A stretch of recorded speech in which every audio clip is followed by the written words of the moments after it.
जय श्री कृष्ण।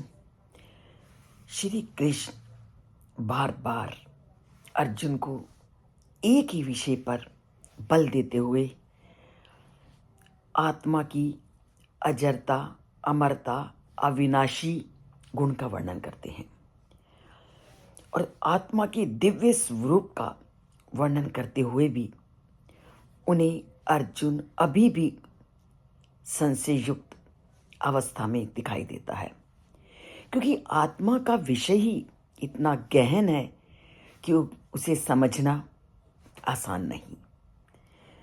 तो जब उन्हें ये प्रतीत हुआ कि अर्जुन अभी भी आत्मा के रहस्य को, आत्मा के दिव्य स्वरूप को नहीं जान पाए, तो वे आत्मा के स्वरूप को भौतिक संसार के माध्यम से उसकी तुलना करते हुए उसको समझाते हैं।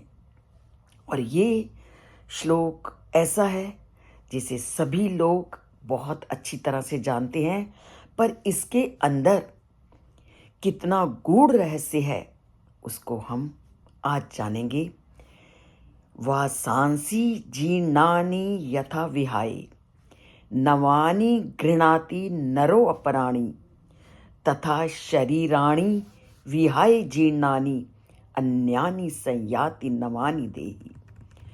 हर रोज व्यक्ति इस श्लोक को कहीं ना कहीं अवश्य सुनता है, जिसका भाव है कि जिस प्रकार से मनुष्य अपने पुराने और फटे वस्त्रों को त्याग करके नए वस्त्रों को धारण करता है, उसी प्रकार मृत्यु होने पर आत्मा पुराने और जीर्ण शरीरों को त्याग करके नए शरीरों को धारण करती है।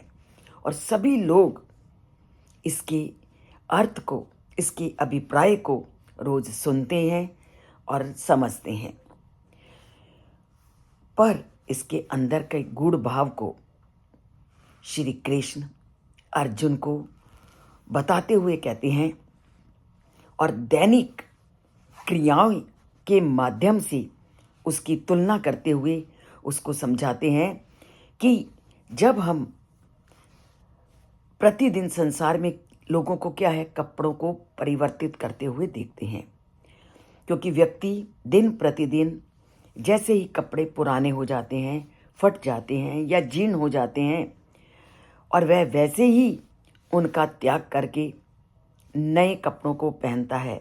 तो मुझे बताओ, क्या जब व्यक्ति इस प्रकार एक कपड़े के स्थान पर दूसरे कपड़े को धारण करता है, तो क्या उसके शरीर में कभी आपने कोई परिवर्तन देखा?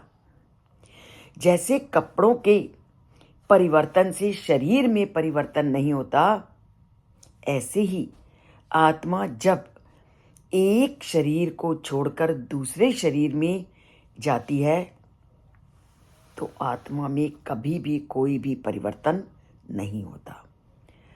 और अनेक शास्त्रों ने उस परिवर्तन को माना है और उसका विविध तर्कों के द्वारा, विविध विचारों के द्वारा उसका वर्णन किया है। और इस तथ्य को समझने के लिए पुनर्जन्म के सिद्धांत को समझना बहुत जरूरी है। अगर पुनर्जन्म का सिद्धांत व्यक्ति के मनोमस्तिष्क में स्पष्ट हो जाता है, तो अपने आप वह आत्मा के इस स्वरूप को जान जाता है कि आत्मा का नाश नहीं होता। और इसका वर्णन हम एक छोटे से बच्चे के उदाहरण देते हुए करते हैं। हर एक के घर में बच्चे का जन्म होता है और हर घर में बच्चे की उन क्रियाओं को, उन लीलाओं को हर व्यक्ति देखता है। और इसका अनुभव मैं आजकल भी कर रही हूँ, और उसी के अनुभव के द्वारा मैं तुम्हें ये चीज़ स्पष्ट करना चाहती हूँ कि आत्मा का नाश नहीं होता, आत्मा हमेशा रहती है और आत्मा अविनाशी है, परिवर्तन केवल शरीर का होता है।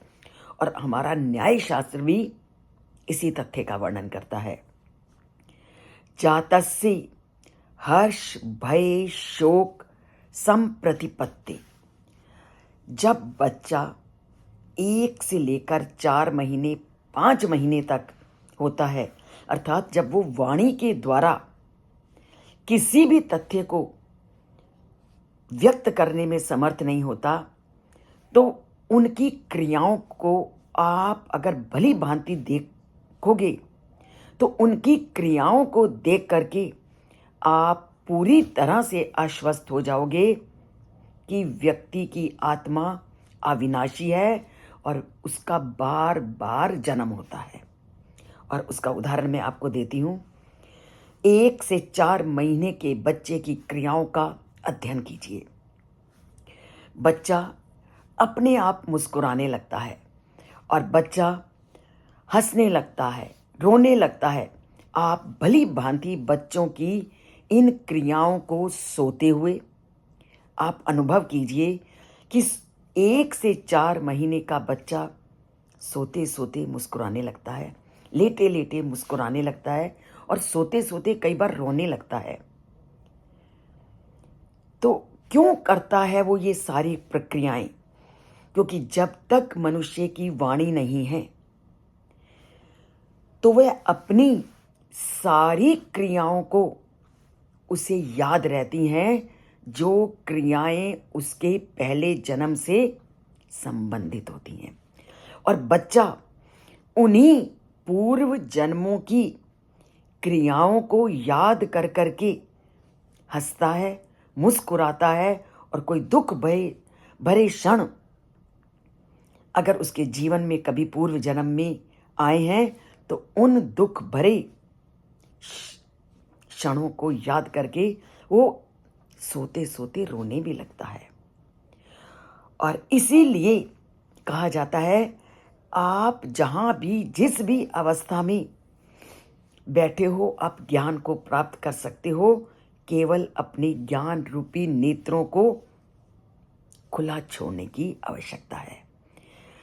और अपने जीवन से इस विचार को निकाल दो कि मेरे पास समय नहीं है, तो आप अपने आप उस परम पिता परमात्मा की लीलाओं को समझने में समर्थ हो जाओगे इन छोटी छोटी प्रक्रियाओं के माध्यम से।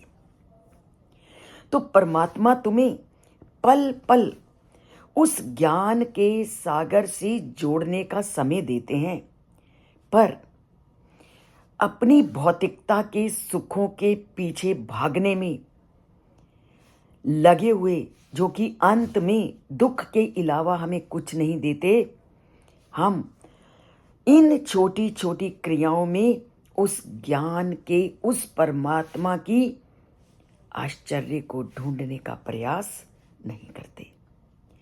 आप एक बार अपनी विचारों को, अपने ज्ञान को भौतिकता से हटाकर आध्यात्मिकता की ओर ले जाने का प्रयत्न करो, तो आप प्रतिदिन उस परमात्मा की अनेक लीलाओं के दर्शन आप अपनी हर रोज की जिंदगी में करने लगोगे।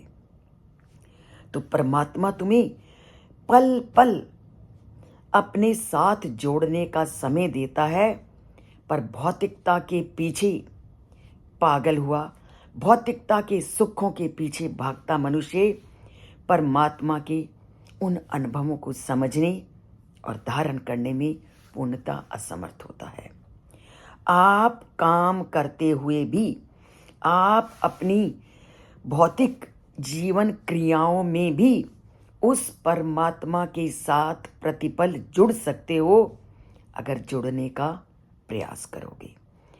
अगर उन क्रियाओं में भी उस परमात्मा के रूप को आप खोजने का प्रयत्न करोगे, तो आप देखना कैसे अलौकिक आनंद और अलौकिक अनुभूति को आप अनुभव करोगे, जिसका कि मैंने प्रतिदिन एक अलौकिक आनंद का अनुभव कर रही हूँ। और लोगों को प्रेरित कर रही हूँ कि दैनिक क्रियाओं के साथ साथ हम उस परमात्मा के आनंद को प्राप्त कर सकते हैं। तो जुड़ते हैं इस चैनल से। इसके बाकी अंश को हम कल की वीडियो में भौतिक उदाहरणों के माध्यम से ही हम पुनर्जन्म की क्रियाओं को जानेंगे और समझेंगे। तो जो अभी तक इस चैनल से नहीं जुड़े, जुड़िए और दैनिक जीवन में ही उस परमात्मा के साथ जुड़ने का प्रयास कीजिए। चैनल को एक बार सब्सक्राइब करना है, लाइक का बटन जब चाहे जितनी बार चाहे आप दबा सकते हो। जय श्री कृष्ण।